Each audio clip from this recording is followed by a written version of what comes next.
Segera download Quran Tadabbur, tafsir dalam genggaman Anda. Bulan Ramadan adalah bulan Al-Quran.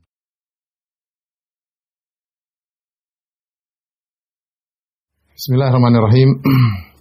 Assalamualaikum warahmatullahi wabarakatuh. Alhamdulillahi ala ihsani wa syukru lahu ala taufiqihi wa amtinani wa asyhadu an la ilaha illallah wahdahu la syarika lahu ta'ziman li sya'nihi wa asyhadu anna Muhammadan abduhu wa rasuluhu da'ila ridwani. Allahumma salli alaihi wa ala alihi wa ashabihi wa ikhwani. This meeting is being recorded.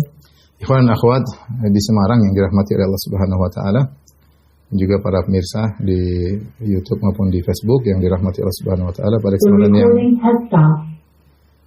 kesempatan yang bahagia ini kita akan membahas tentang perkara yang sangat penting, tentang tazkiyatun nafs, tentang kebersihan jiwa ya. Karena Allah Subhanahu wa taala ya memperhatikan masalah jiwa ini dalam Al-Qur'an ya, dalam banyak ayat ya. Sampai ya kita akan sebut nanti di antara urgensinya. Di antara urgensinya membahas tentang hal ini adalah karena jiwa ya secara umum terbagi menjadi dua, yaitu jiwa yang tersucikan maka dialah yang akan masuk dalam surga, dan jiwa yang terkotori maka dialah yang akan masuk dalam neraka jahanam. Allah Subhanahu wa taala sampai bersumpah dengan banyak sumpah untuk menegaskan akan hal ini. Allah Subhanahu wa taala berfirman, "Wasyamsi wadhuhaha wal qamari idza talaha wan nahari idza jallaha wal laili idza yaghshaha was samai wama banaha wal ardi wama tahaha wa nafsi wama sawwaha fa alhamaha fujuraha wa taqwaha." Ya. Qad aflaha man zakkaha wa qad khaba man dassaha. Ya. Allah berfirman dalam surat Asy-Syams, demi matahari dan cahayanya di pagi hari, wal qamari idza talaha, demi rembulan yang mengikutinya, ya, wan nahari idza jallaha wal laili idza yaghsha. Allah bersumpah sampai banyak, sampai Allah berfirman setelah sekitar 8 sumpah, Allah berfirman, qad aflaha man zakkaha, sungguh beruntung orang yang mensucikan jiwa tersebut. Wa qad khaba man dassaha, dan sungguh merugi orang yang mengotori jiwanya. Setelah itu Allah menyebutkan kadzabat tsamudu bi tagwaha. Sungguh kaum Tsamud telah mendustakan ya. Di sini kata para ulama, setelah Allah menyebutkan tentang jiwa yang suci dengan jiwa yang terkotori, Allah contohkan di antara jiwa yang terkotori adalah jiwanya kaum Tsamud, yang di mana mereka mengikuti hawa nafsu mereka sehingga mereka akhirnya menolak untuk beriman kepada Nabi Saleh alaihissalam. Jadi jiwa ada dua, penghujung nanti jiwa di akhirat ada dua model, jiwa yang tersucikan dan jiwa yang terkotorkan. Seperti juga firman Allah Subhanahu wa taala di akhir dari surat An-Nazi'at, kata Allah Subhanahu wa taala, fa amma man tagha wa athara al-hayata ad-dunya fa innal jahima hiyal ma'wa wa amma man khafa maqama rabbih wa nahan nafsa 'anil hawa fa innal jannata hiyal ma'wa. Kata Allah Subhanahu wa taala, adapun orang wa man tagha, itu jiwa yang melampaui batas, wa atharal hayatad dunya, dan lebih mendahulukan kehidupan dunia, fa innal jahima hiyal ma'wa, maka tempat kembalinya adalah neraka jahanam. Wa amma man khafa maqama rabbih wa nahan nafsa 'anil hawa, adapun orang yang takut dengan keagungan Rabbnya, wa nahan nafs, dan dia cegah jiwanya ya, wa nahan nafsa 'anil hawa, dia mencegah jiwanya untuk tidak mengikuti hawa nafsu. Ini perjuangan, wa nahan nafs, menunjukkan bahwasanya jiwanya ingin maju menuju hawa nafsunya, tapi dia cegah. Apa kesudahannya? Fa innal jannata hiyal ma'wa, sungguhnya surga adalah tempat kembalinya. Allah Subhanahu wa taala juga berfirman dalam ayat yang lain, qad aflaha man tazakka, sungguh beruntung orang yang tersucikan jiwanya. Jadi kita perlu membahas masalah jiwa yang suci seperti apa, karena inilah jiwa yang bisa masuk ke dalam surga Allah Subhanahu wa taala. Dan jiwa yang terkotor, yang mengotori dirinya, terkotori, maka akan masuk dalam neraka jahanam. Oleh karenanya di antara tugas Rasul sallallahu alaihi wasallam adalah untuk mensucikan jiwa ya.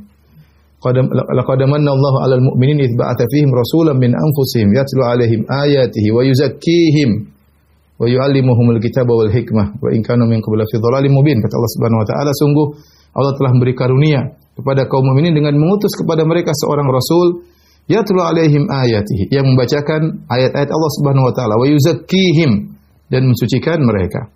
Jadi di antara tujuan utama diutusnya Rasulullah SAW adalah untuk mensucikan jiwa. Yang jadi permasalahan ikhwan dan akhwat yang dirahmati Allah Subhanahu wa taala, mensucikan jiwa bukan perkara yang mudah ya, bukan perkara yang mudah.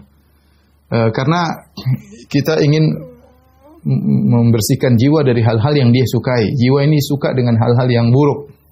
Jiwa suka dengan hal-hal yang buruk. Innan nafsa la'ammaratun bisu.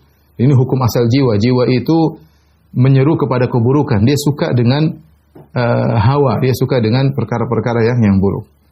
Karenanya Nabi SAW betapa sering berlindung dari keburukan jiwa. Dalam khutbah-khutbah al-hajah, dalam mukaddimah ceramah beliau sering berlindung dari sallallahu alaihi wasallam dari keburukan jiwa, ya. Wa na'udzubillahi min syururi anfusina, ya. Dan kami berlindung dari keburukan jiwa-jiwa kami. Banyak orang yang berlindung dari faktor luar, berlindung dari kejahatan fulan, berlindung dari kejahatan ini, ya.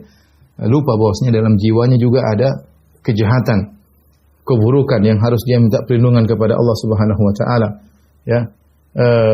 Sebagaimana Nabi SAW berlindung, wa na'udzubillahi min syururi anfusina, dan kami berlindung dari keburukan jiwa-jiwa kami. Demikian juga dalam hadis Rasulullah SAW bersabda, meminta kepada Allah Subhanahu wa taala perlindungan dari keburukan jiwa, ya. Allahumma alhimni rusydi, ya, wa a'idni syarra nafsi, ya. Di antara doa Nabi SAW yang sering Nabi baca, Allahumma alhimni rusydi wa a'idni syarra nafsi, ya Allah lindungilah aku dari keburukan jiwaku, ya. Oleh karenanya perlawanan untuk mengatur jiwa adalah perkara yang tidak mudah. Sampai Ibnu Jauzi rahimahullah menyebutkan, melawan musuh dalam peperangan adalah hal yang kelihatannya berat, tetapi lebih berat melawan jiwa. Kenapa? Kalau kita melawan musuh tersebut kita benci. Kita yang benci, kita ingin menghabisinya, ingin membunuhnya dalam peperangan misalnya. Kita benci dengan musuh tersebut, ya. Dan memang kita justru ingin menyelesaikan musuh tersebut. Berbeda dengan jiwa, ketika kita berlawanan dengan jiwa, ya, jihadul ams, ingin melawan jiwa kita enggak gampang. Karena kita melawan sesuatu yang kita sukai. Enggak boleh begini, enggak boleh begini, enggak boleh begini. Ya, jiwa itu maunya sombong, maunya angkuh, maunya mengikuti apa yang dia sukai, sementara kita enggak boleh, itu berat. Dari sisi ini maka Ibnu Jauzi mengatakan bahwasanya jihadun nafs itu lebih berat daripada jihad melawan musuh-musuh, ya. Karena ketika melawan musuh memang kita benci dengan musuh tersebut, ketika kita melawan jiwa kita suka dengan jiwa tersebut. Dan kita ingin sesuai dengan keinginan jiwa tersebut. Ya, namanya manusia, kita suka dengan hal yang menyenangkan, hal-hal yang memuaskan, dan itu selalu diseru oleh jiwa. Inilah hal-hal yang menjadikan penting bagi kita untuk belajar tentang tazkiyatun nafs, bagaimana untuk mensucikan jiwa. Dan teori jauh lebih mudah daripada praktek, ya. Praktek untuk mensucikan jiwa perlu perjuangan, ya. Perlu bertahun-tahun untuk bisa membersihkan jiwa. Dan landasan utama agar kita bisa mensucikan jiwa kita yaitu jangan memandang diri kita sudah sempurna. Pandanglah diri kita bahwasanya diri kita ini penuh dengan kekurangan, ya.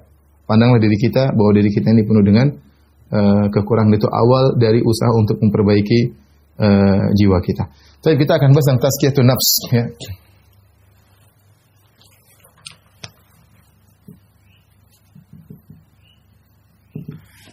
Tazkiyatun nafs, tazkiyah secara bahasa, ya, artinya bisa dua, bisa artinya at-tathhir, bisa artinya an-numu, ya. Tathhir maksudnya mensucikan, dan ini yang kita maksudkan, mensucikan, ya. Bisa jadi zakat, ya, tazkiyah artinya berkembang. Oleh karenanya ketika dijelaskan tentang masalah zakat dua fungsi, mensucikan dan juga dia mengembangkan harta. Khudh min amwalihim shadaqatan tutahhiruhum. Ambillah zakat dari mereka, sedekah, tutahhirum, zakat, tutahhirum akan mensucikan mereka. Dan yang dimaksud tentunya di sini adalah bagaimana mensucikan jiwa agar dia bisa berkembang menjadi jiwa yang baik. Adapun nafs kita sama-sama tahu artinya jiwa ya, yang ada dalam tubuh kita yang adalah suatu hal yang gaib yang tidak pernah kita tapi kita rasakan tentang jiwa tersebut. Dan jiwa sekarang terbagi menjadi 3 sifat ya. Jiwa memiliki tiga sifat ya.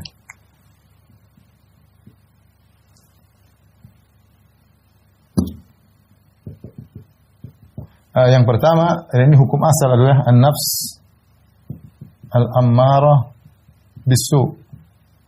Sebagian perkataan Imratul Aziz, inna nafsa la ammaratun bisu. Ya, jiwa yang selalu menyeru kepada keburukan.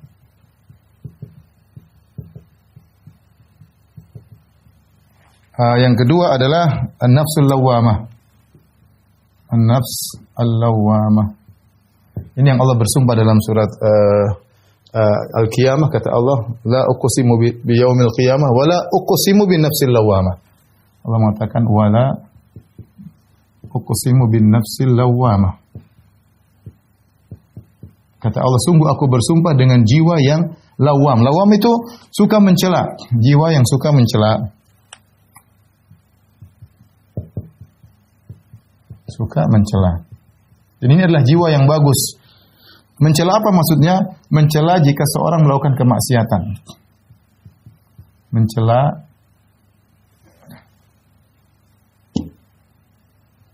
jika seorang melakukan kemaksiatan.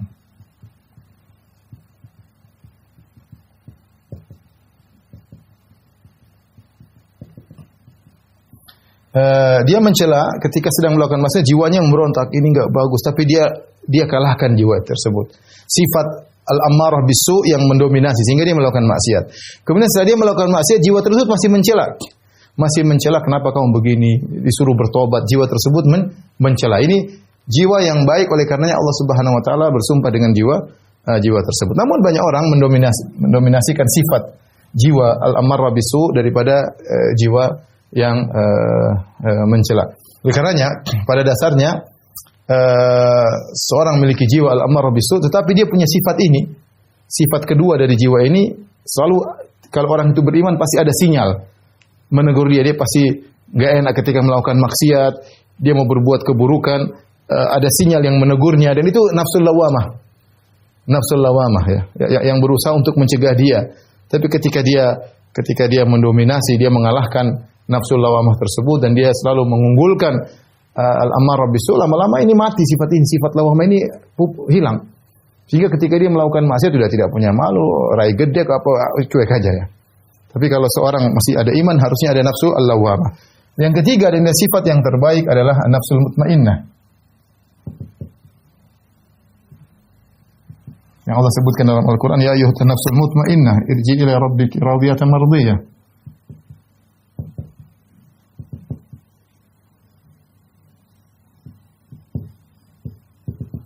Wahai jiwa yang tenang, jiwa yang tenang. Jiwa yang tenang ini sebenarnya mengatakan sebenarnya namanya tazkiyatun nafs. Inilah proses tazkiyatun nafs, adalah proses merubah dari al-ammarah bisu menuju ke al-nafsul lawamah, kemudian menuju ke an-nafsu al-mutmainnah, jiwa yang tenang ya. Inilah proses tazkiyatun nafs.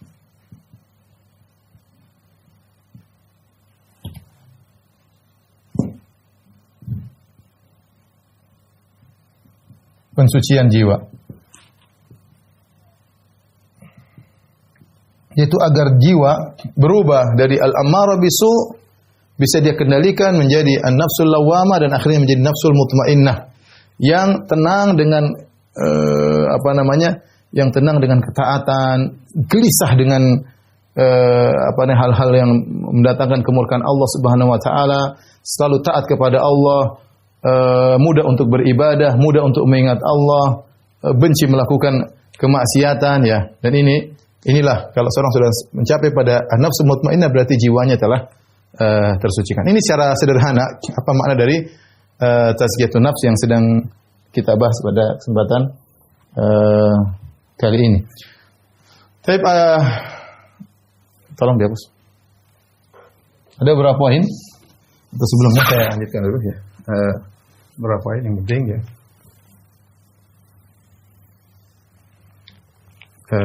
Kaidah dalam tazkiyatun nafs.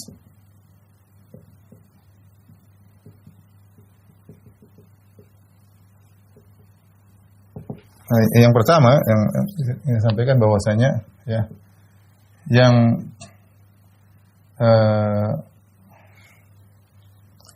menentukan kesucian jiwa hanyalah Allah. Hanyalah Allah Subhanahu wa taala ya. Jadi yang kalau Allah bilang suci baru suci. Adapun seorang mentazkiyah dirinya, adapun seorang menganggap dirinya suci tidak dianggap ya. Adapun anggapan seseorang maka tidak dianggap oleh Allah Subhanahu wa taala. Penilaian pribadi tidak dianggap oleh Allah.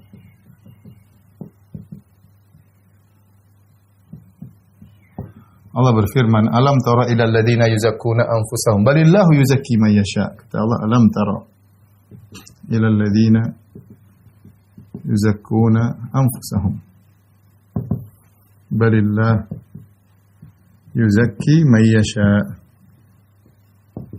Kata Allah, tidakkah engkau lihat kepada orang-orang yang mentazkiyah diri mereka sendiri?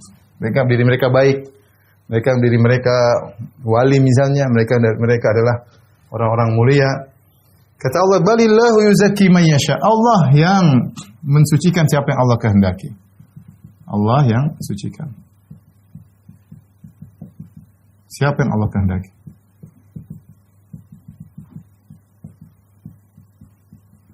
Ya. Jadi percuma seorang menganggap dirinya suci kalau ternyata Allah tidak menganggap dia suci, percuma. Penilaian dia, penilaian pribadi, privasi enggak. Pribadi dia tidak bernilai di sisi Allah Subhanahu wa taala. Ya, sebagaimana kita dapati orang-orang Yahudi, orang Nasara merasa diri mereka suci, ya. Wa qalatil yahudu wan nasara nahnu abna'ullahi wa ahibba'uhu. Berkatalah Yahudi Nasrani, kami adalah kekasih-kasih Allah. Ya. Wa qalu la yadkhul jannata illa man kana hudan aw nasara. Mereka berkata tidak akan masuk kecuali Yahudi Nasrani. Kita bilang yang menentukan seorang suci atau tidak adalah Allah Subhanahu wa taala. Makanya Allah larang orang mensucikan dirinya. Fala tuzakku anfusakum wa a'lamu biman ittaqa. Kata Allah Subhanahu wa taala dalam surat An-Najm, "Fala tuzakku anfusakum huwa a'lamu biman ittaqa." Ya, janganlah kalian mensucikan diri kalian, Allah lebih tahu mana yang lebih bertakwa. Mensucikan maksudnya menganggap diri suci, merekomendasi ya. Merekomend diri sendiri. Diri sendiri ya. Diri kalian. Allah lebih tahu mana siapa yang bertakwa. Allah yang lebih tahu siapa yang bertakwa ya. Siapa yang bertakwa. Maksudnya Allah lebih tahu mana yang jiwanya benar-benar suci. Bukan kalian. Kalian tidak bisa menilai diri kalian. Ini isyarat seorang tidak boleh memandang dirinya sempurna. Enggak boleh. Kapan dia memandang dirinya sempurna berarti hatinya lagi kotor. Allah larang. Fala tuzakku. Allah menegur Yahudi Nasrani ketika mereka menganggap dirinya suci. Kapan diri kita? Yang saya bilang ini awal daripada perbaikan diri, harus merasa diri kita kotor. Kalau kita sudah merasa diri kita suci, sudah. Berarti diri kita sedang kotor. Ya, fala tuzakku anfusakum. Jangan kalian mensucikan diri kalian. Jadi yang menentukan kesucian jiwa hanyalah Allah Subhanahu wa taala, ya. Kemudian yang berikutnya, karena lanjutan dari yang pertama, berarti kesucian jiwa merupakan karunia anugerah dari Allah.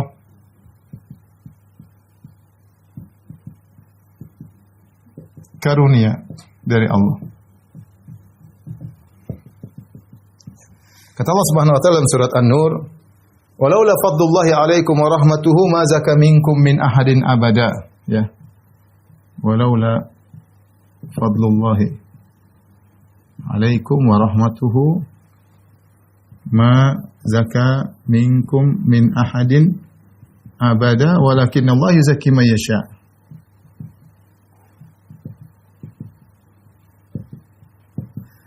Kalau bukan karena karunia Allah terhadap kalian dan kasih sayang Allah kepada kalian, mazaka minkum min ahadin abada, maka tidak seorang pun yang suci. Maka tidak seorang pun dari kalian yang jiwanya suci. Walakin Allah yuzakki man yasha, tapi Allah mensucikan siapa yang Allah kehendaki. Akan tetapi Allah mensucikan siapa yang Dia kehendaki.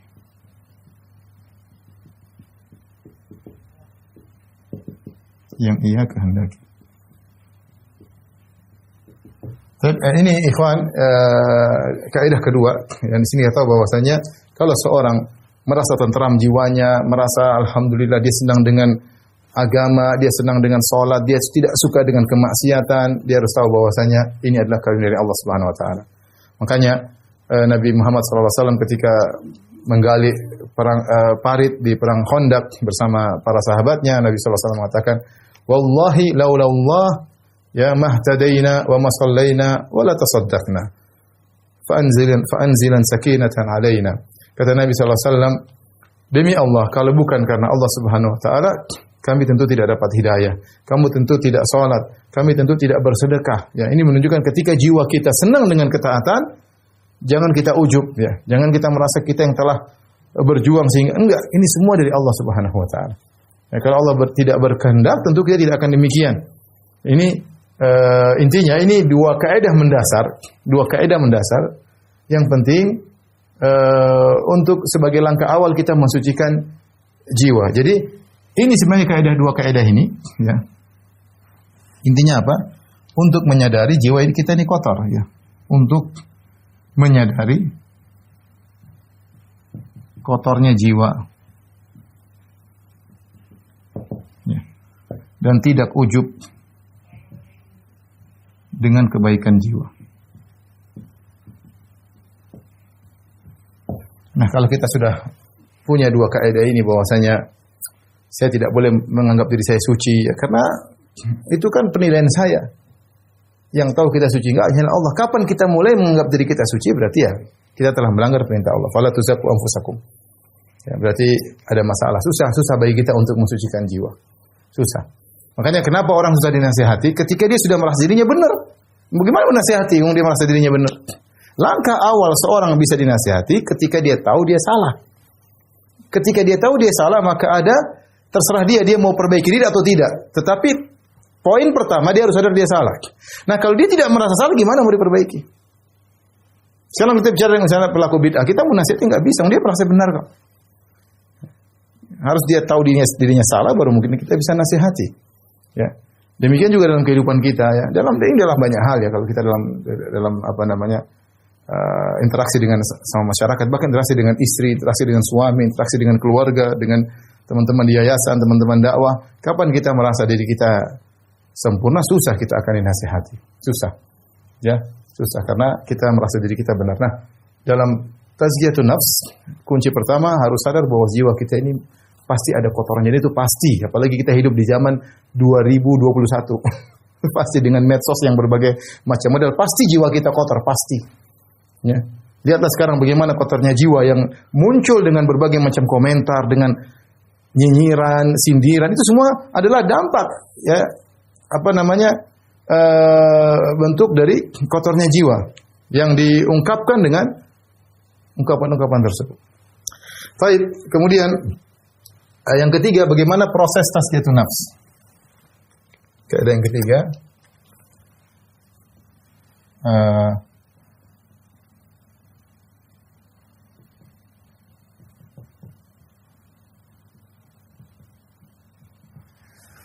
proses tazkiyatun nafs melalui dua metode, ya. Yang pertama adalah at-takhliyah, pembersihan atau pengosongan, ya. Yang kedua adalah tahliyah. Tahliyah itu penghiasan, itu menghiasi. Maksud dari at-takhliyah adalah membersihkan jiwa dari penyakit-penyakitnya. Dari penyakit-penyakitnya.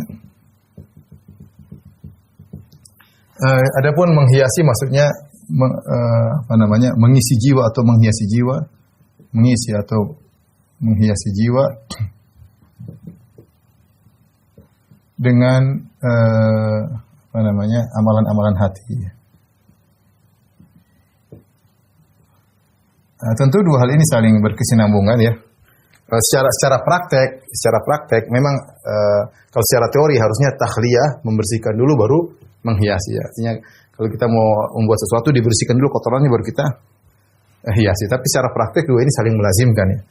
Dua ini saling melazimkan. Ya, artinya siapa yang membersihkan otomatis jiwanya akan, siapa yang membersihkan jiwanya dari kotoran otomatis jiwanya akan suci. Siapa yang berusaha mensucikan jiwanya otomatis kotoran tersebut harus dia keluarkan. Ini suatu hal yang saling melazimkan antara takhliyah dengan tahliyah. Inilah inti daripada tazkiyatun nafs agar kita bisa menuju kepada yang tujuannya adalah an-nafsu al-mutmainnah. Sebagaimana tadi sudah saya sebutkan, jiwa yang tenang, yang telah suci. Baik, ikhwan dan akhwat yang dirahmati Allah Subhanahu wa taala, maka setelah ini kita akan bahas tentang hal apa saja yang merupakan pembersihan dan hal apa saja yang merupakan pensucian. Ikhwan dan akhwat yang dirahmati Allah Subhanahu wa taala, ya. Kita sadar bahwasanya jiwa kita ini banyak penyakitnya ya. Ini yang bisa menyadarinya adalah orang yang benar-benar perhatian terhadap jiwanya. Kebanyakan kita perhatian terhadap penampilan zahirnya, lupa dengan memperhatikan jiwanya, gerak-gerik jiwanya, perubahan-perubahan jiwanya. Kalau dia benar-benar perhatikan jiwanya, maka dia akan sadar bahwa jiwanya penuh dengan kotoran ya.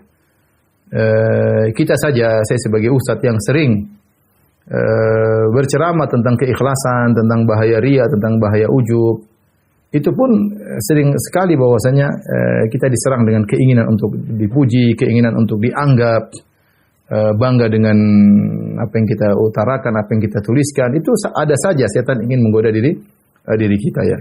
Jadi seorang benar-benar harus berniat tulus untuk membersihkan jiwanya, dan itu perlu perjuangan. Jiwa ini punya penyakit, punya kotoran ya.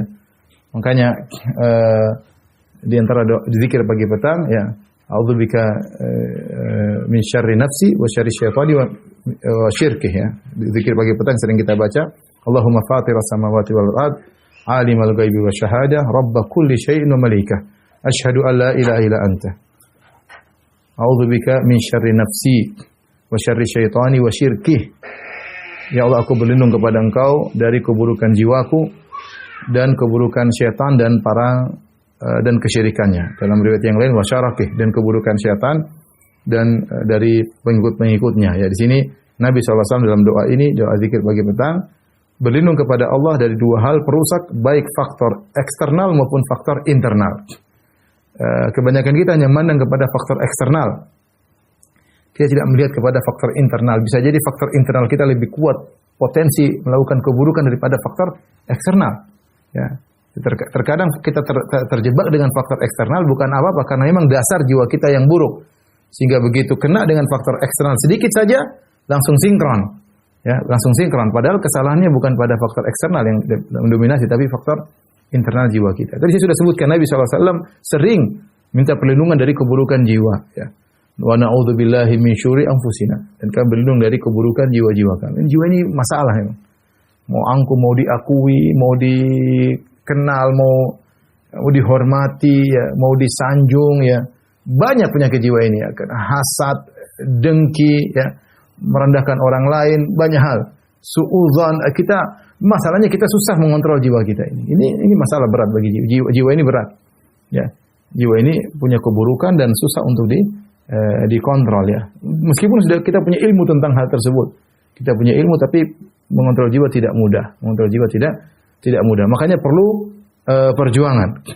Perlu perjuangan untuk bisa mengontrol jiwa. Dan ada perkataan indah, ya, dari salah seorang ulama, dia mengatakan, wan nafsu katifli. Semuanya jiwa itu seperti anak kecil. In tuhmilhu syabba alaihi.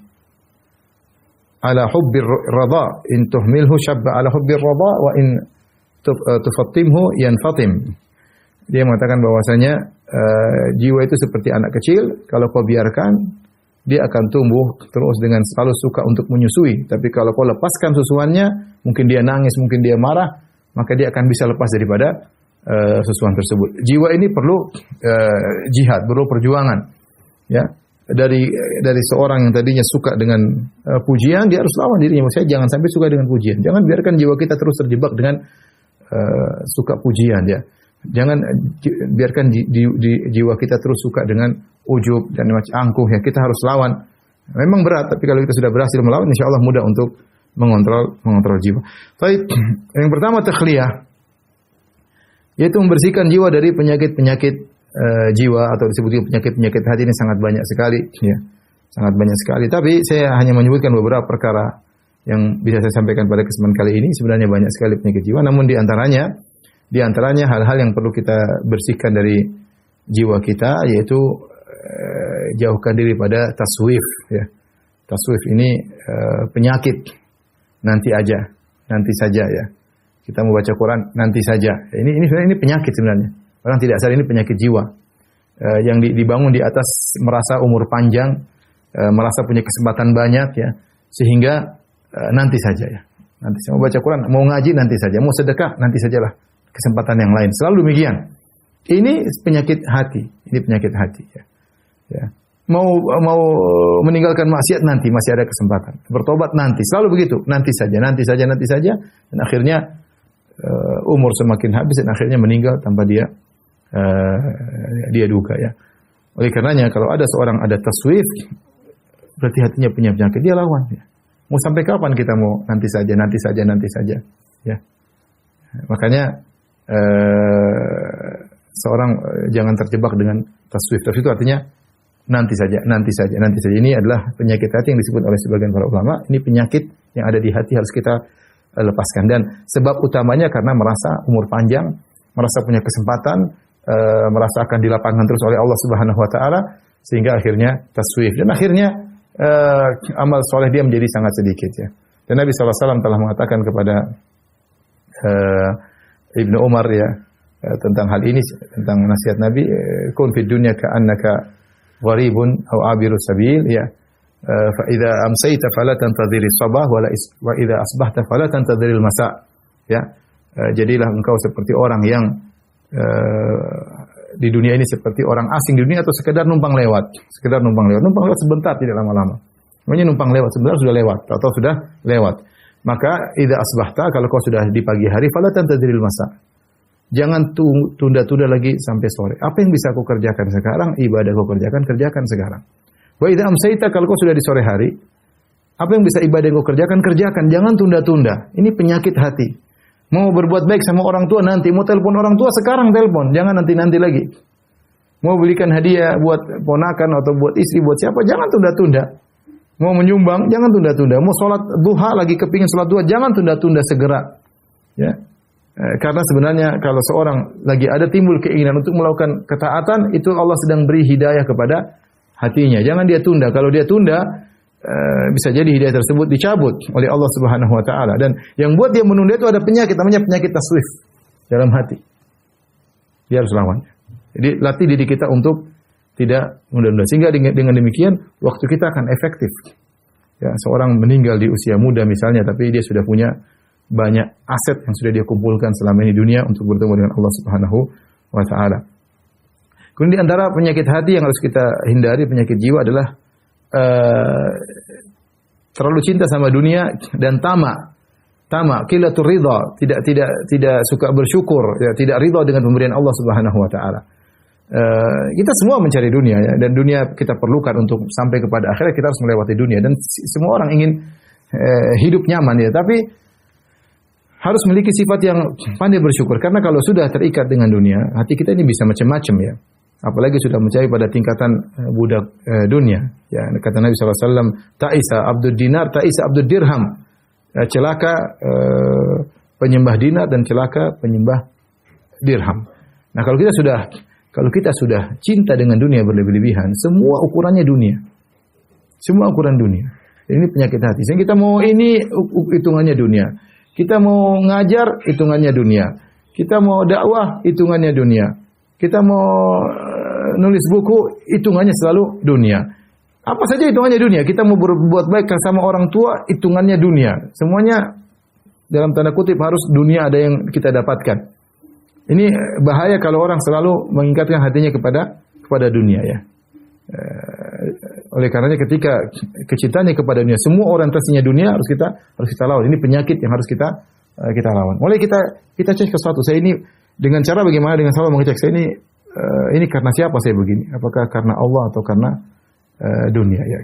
Saya ketemu dengan teman kawan tersebut orang kaya. Saya ketemu ini kenapa sih? Ingin dunia atau ingin akhirat ketemu dengan dia? Saya kenapa berdakwah saya ini ingin dunia atau ingin akhirat? Tanya pada diri sendiri. Saya menulis sesuatu ini karena dunia atau akhirat. Dunia itu macam-macam ya. Dunia bisa berupa uang, bisa berupa pujian, bisa berupa sanjungan, bisa berupa penghormatan, itu semua dunia. Semua dunia. Terlalu cinta dengan dunia, tidak ridha dengan apa yang Allah berikan, tidak bersyukur, maka ini membuat hati kita kotor, buat hati kita kotor ya. Buat hati kita kotor. Tentunya di antara penyakit-penyakit hati juga yang sangat berbahaya adalah sombong, hasad ya, ujub, merendahkan orang lain. Ini tidak perlu saya bahas, ini saya sudah bahas dalam penyakit pengajian. Di antara juga penyakit hati yang harus kita bersihkan dari hati kita adalah suka untuk mengetahui aib orang lain. Kepo dengan aib orang lain ya. Kalau bisa kita kepo dengan aib orang lain ya. Ingin tahu ya. Sibuk membicarakan aib fulan, nyinyir dengan terhadap si fulan. Hal ini kalau kita sering lakukan, membuat kita lupa dengan keburukan jiwa kita. Sehingga semakin kita merasa diri kita hebat ketika kita bicarakan aib orang lain. Itu otomatis. Jadi, si fulan apa itu begini, kita rendahkan dia. Otomatis kita telah mengangkat diri kita. Tanpa kita sadari. Hingga diri kita menjadi angkuh, menjadi sombong, menjadi rusak ya. Gara-gara kita suka membicarakan aib orang lain ya. Kalau kita sudah punya penyakit itu, kita harus lawan ya. Aib kita ini lebih banyak mungkin daripada aib dia. Hanya saja aib dia ketahuan, aib kita masih banyak yang Allah tutup ya. Bukan berarti orang yang terungkap aibnya depan kita lebih buruk daripada kita. Kita hanya mengatakan alhamdulillah afani.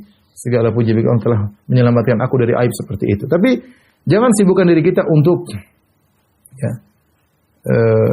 membicarakan aib orang lain, dan ini akan benar-benar merusak hati kita, merasa diri kita hebat, kita merendahkan dia, dan akhirnya kita terkena penyakit ujub.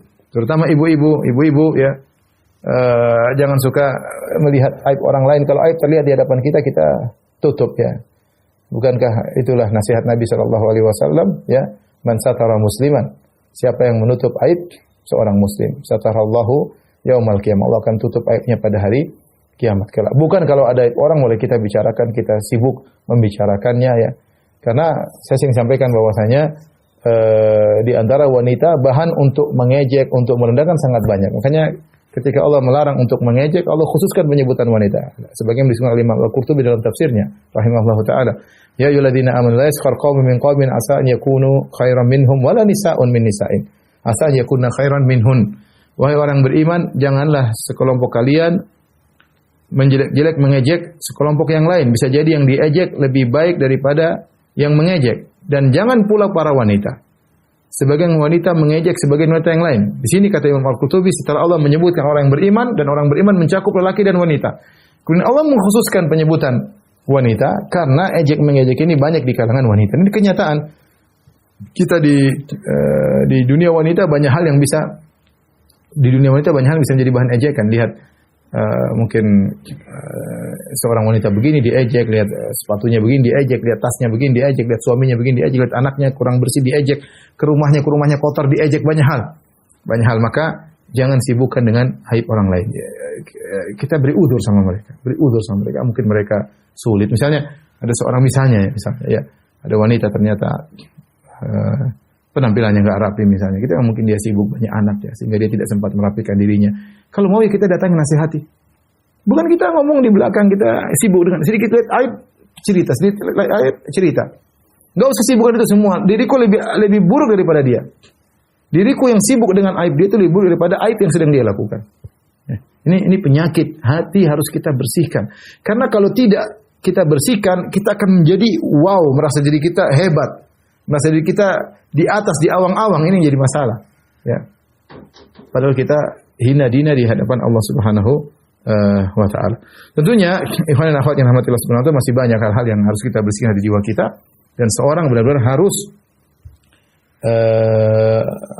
kalau saya boleh katakan men-screen dirinya, ya. Jiwanya di swab, diketahui penyakit-penyakitnya, di screen ya. Ya, dilihat penyakit saya apa saja, dan dia harus peka dengan penyakit jiwa. Kita ini sebenarnya peka, cuma kita malas tahu. Ya, kalau kita bagi tubuh kita peka di kaca, ada ini, bersihkan. Ada ini harus dicukur, ini harus ini. Kita peka ketika melihat baju kita, ada noda. Tapi sebenarnya kita peka juga melihat jiwa kita, cuma kita cuek, kita nggak memperhatikan. Ada orang yang cuek dengan penampilan zahirnya, dia cuek mau ini, cuek aja mau sorbannya nggak teratur, dia nggak peduli. Dan bahkan kita dapati sebagian ulama terkadang seperti dia tidak peduli dengan penampilan dia, ya tidak peduli ya. Demikian juga kita banyak tidak peduli dengan hati kita, dengan jiwa kita tidak kita pedulikan. Harusnya kita punya sinyal, ini saya lagi sombong, saya lagi angkuh, saya lagi hasad, ya harus punya sinyal ya. Saya meremehkan orang lain ya. Saya merasa diri saya hebat, saya merasa ujub karena keberhasilan saya. Saya kok pinginnya dunia melulu, harus kita peka. Nah kalau kita peka, saya ada penyakit, kita ingat penyakit saya ini. Ya. Oleh karenanya, sekarang kita lanjut pada berikutnya tentang bagaimana tahliyah, bagaimana menghiasi jiwa dengan hal-hal yang baik yang bisa merubah jiwa tersebut dari al-ammarah bisu' menyuruh kepada keburukan menuju kepada an-nafsu al-mutmainnah, jiwa yang tenang. Di antaranya yang paling penting adalah berdoa kepada Allah Subhanahu wa Ta'ala. Ingat, jiwa Anda tidak akan bersih kecuali Allah yang bersihkannya, ya. Kecuali Allah yang membersihkannya. Ya. Di antara doa Nabi SAW, Allahumma ati nafsi taqwaha wa zakkiha anta khairu man zakkaha anta waliyu maulaha. Allahumma ati nafsi, ya Allah berikanlah kepada jiwaku ketakwaannya. Wa zakkiha, dan sucikan jiwaku. Anta khairu man zakka, engkau adalah sebaik-baik yang mensucikan jiwaku. Anta waliyu maulaha, engkau lah yang mengurusi jiwaku, yang menguasai jiwaku. Allah berkata, fa alhamaha fujuraha wa taqwaha. Allah mengilhamkan kepada jiwa keburukan dan kebaikannya. Allah yang mengatur jiwa ini. Allah yang bolak-balikan hati manusia. Maka doa benar-benar, Allahumma ati nafsi taqwa, ya Allah berikanlah ketakwaan pada jiwaku. Itu jiwa ini sering tidak takwa. Ingin lihat inilah, ingin dengar inilah, ini mengikuti hawa nafsu jiwa. Ya, hawa nafsu, jiwa ini punya nafsu. Jiwa ini punya hawa, ya. Punya hawa nafsu. Allahumma ati nafsi taqwaha wa zakkiha anta khairu man zakkaha. Ini doa mungkin banyak yang hafal, tapi yang penting adalah penghayatan ketika membaca doa ini tadi. Kemudian juga doa yang coba dihafalkan, Allahumma alhimni rusdi wa a'idni syarra nafsi. Ya. Ini berusaha dihafalkan, Allahumma alhimni rusdi, Allah berilah petunjuk jalan yang lurus kepada diriku, wa a'idni, dan lindungilah aku dari syarra nafsi, dari keburukan jiwaku, ya. Demikian juga wa na'udzubillahi min syururi anfusina. Demikian juga zikir pagi petang tadi yang saya sudah sebutkan, kita baca dengan tenang. Allahumma fatiras samawati wal ardi alimal ghaibi wasyahada rabb kulli syai'in wa malika asyhadu an la ilaha illa anta a'udzubika min syarri nafsi. Aku berlindung kepada Engkau dari keburukan jiwaku. Ya, benar-benar kita minta kepada Allah. Jiwa ini sulit kita kontrol, ya Allah. Sulit kita kontrol. Ya, pinginnya ikhlas malah riya, pinginnya tawadhu malah angkuh. Maka minta perlindungan kepada Allah dari keburukan jiwa. Jadi berdoa kepada Allah agar jiwa kita menjadi jiwa yang suci, ya. Makanya tadi sudah saya sebutkan, walakinna Allah yuzakki may yasha. Allah memberi kesucian bagi siapa yang Allah kehendaki. Kemudian di antara hal yang membantu kita untuk bisa mensucikan jiwa, sering mengingat kematian. Bukan sesekali, tapi sering. Makanya Rasulullah menyuruh untuk memperbanyak. Bukan sekali-sekali, kata Rasulullah SAW, aksiru min dzikri hadimil ladzat. Perbanyak mengingat penghancur kelezatan, yaitu kematian. Rasulullah suruh memperbanyak untuk mengingat kematian. Ya. Lalu makanya Rasulullah SAW menyuruh kita untuk sering ziarah kubur. Zuhurul kubur fa innaha tudzakirukumul akhirah. Ziarahilah kuburan karena itu akan mengingat kalian kepada kematian. Orang kalau sudah sering ingat kematian, dia tidak jiwanya jadi langsung jadi bersih. Keinginannya untuk tampil hilang semua. Keinginannya untuk dipuji, buat apa sih, ntar lagi mati. Keinginan untuk diakui, mau hasad ngapain hasad ntar lagi mati. Ngapain hasad, ngapain dengki ya. Kapan orang mengingat kematian maka jiwanya mudah untuk suci. Contoh seperti Allah Subhanahu wa taala berfirman tentang masalah memaafkan, kata Allah Subhanahu wa taala, "Inna sa'ata la'atiyatun fasfahi safhal jamil." Kata Allah, sungguhnya hari kiamat akan tiba, yaitu diantaranya kematianmu akan segera. Ya. Hari kiamat akan tiba, ya sebelum hari kiamat kau akan mati. Artinya akan ada hari pertanggungjawaban. Fasfahi safhal jamil, maka lapangkan dadamu untuk memaafkan. Ya sudah, kalau kita ingat kita bakalan dibangkitkan. Hari kiamat kelak kita akan mati sebelum itu. Ya sudah, orang mau rame-rame, mau dengki-dengki, mau dendam-dendam, ngapain dendam? Bersihkan hati kita dari sifat dendam. Ya sudah, ini sudah kita maafkan, mudah. Jadi dengan banyak mengingat kematian, banyak penyakit hati langsung hilang. Tamak dengan dunia akan hilang. Ya. Sekarang lihat wabah corona, betapa banyak orang-orang yang kaya meninggal dunia, betapa banyak orang terkenal meninggal dunia. Ketenarannya tidak bisa menyelamatkannya, kekayaan tidak bisa menyelamatkannya. Ya. Banyak orang yang badannya bugar yang kita menyangka dia akan selamat, ternyata begitu kena meninggal dunia. Tidak kita duga. Ya. Tidak kita duga. Dengan banyak mengingat kematian, jiwa kita sangat mudah dibersihkan dari berbagai macam penyakit. Kemudian di antara hal yang membantu kita untuk mensucikan jiwa adalah al-muhasabah.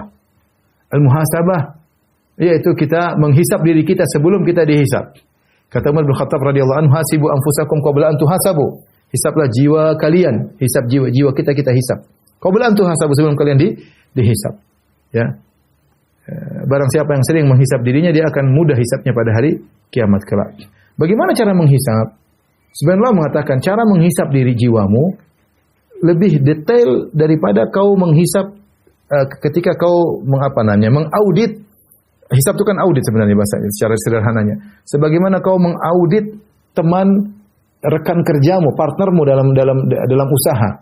Kita kalau ada usaha, kita punya partner, kita akan mengaudit dengan detail. Kita tidak pingin sedikit pun bagian kita diambil. Kita nggak pingin.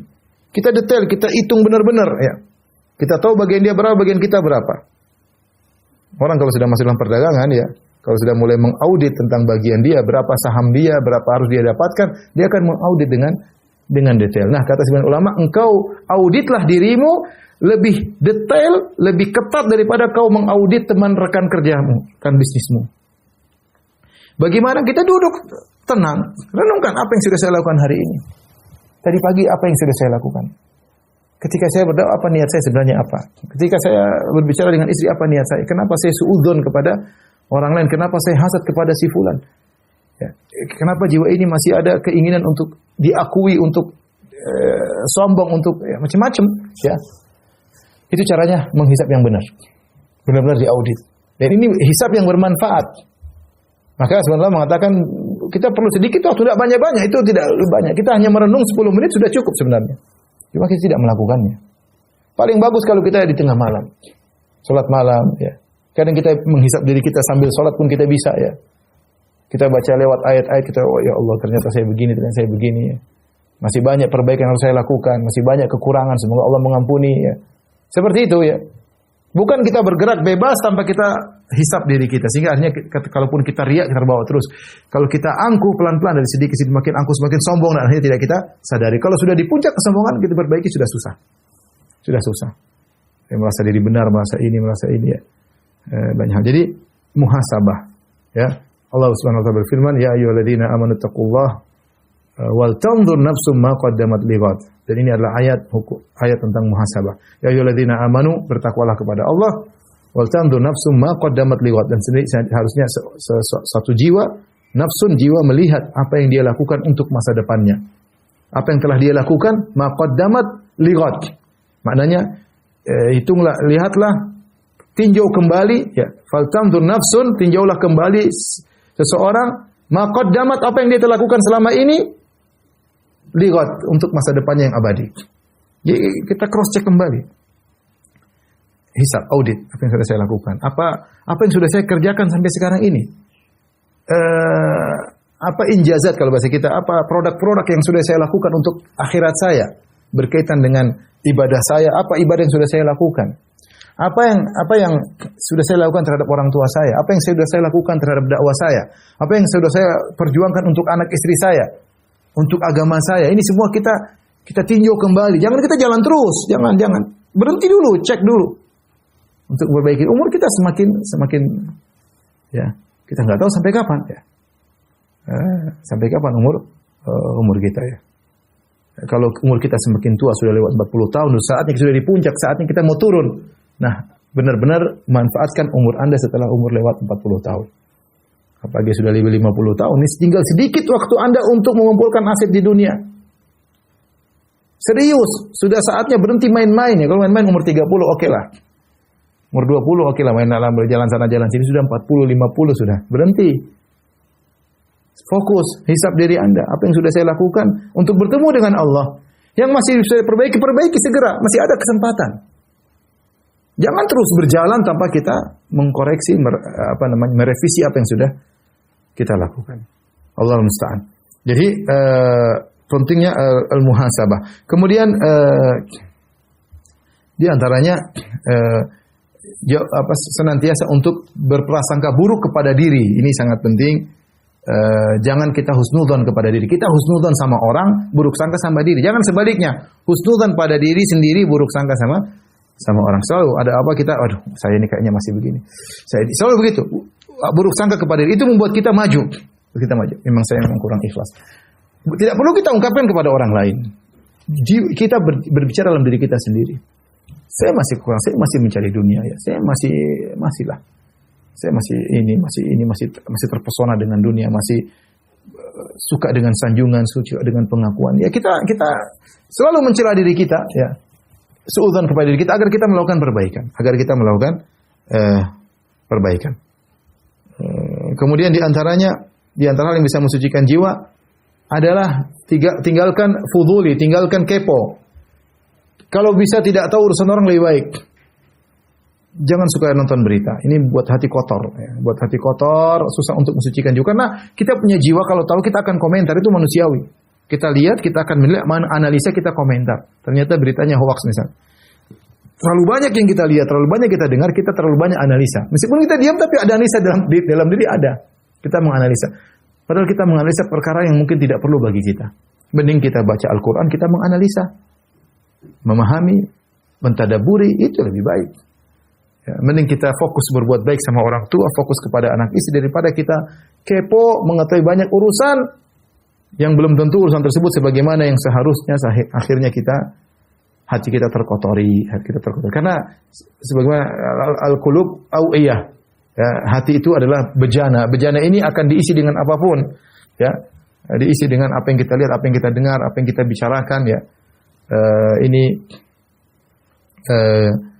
Mengakibatkan hati kita menjadi kotor, maka kita bersihkan hati kita dengan tidak terlalu banyak tahu urusan orang lain, tidak bicara kecuali yang penting bagi kita. Dan hadis yang paling cocok akan hal ini, min husni islamil mar'i tarkuhu ma la ya'ni. Di antara keelokan Islam seorang adalah meninggalkan yang bukan urusannya. Coba praktekkan. Saya mengajak diri saya pribadi, saya ngajak kawan-kawan ya, rekan saya Ustadz Haris dan juga para pemirsa, coba melatih diri kita tidak terlalu tahu banyak urusan orang. Insya Allah lebih bahagia. Lebih bahagia, ngobrol sama istri lebih enjoy, ketemu anak-anak lebih senang. Karena hati kita tidak tersibukkan dengan perkara yang bukan urusan kita. Ya, kita sibuk dengan apa yang kita penting bagi kita. Itu insya Allah lebih bahagia. Ini ikhwan dan akhwat yang rahmatillah subhanahu sedikit perkara-perkara yang mungkin bisa kita coba terapkan dalam kehidupan kita, baik saya pribadi, nasihat buat saya terutama, dan juga semoga menjadi masukan bagi rekan-rekan, dan semoga Allah menjadikan jiwa kita jiwa yang mutmainnah, yang Allah menggiring jiwa tersebut menuju surga Allah Subhanahu wa taala. Wallahu a'lam bishawab. Demikian saja kepada rekan-rekan di Semarang yang dirahmati Allah Subhanahu. Insyaallah kita lanjutkan pada kesempatan yang lain. Kurang lebihnya saya mohon maaf. Wabillahi taufiq wal hidayah. Assalamualaikum warahmatullahi wabarakatuh.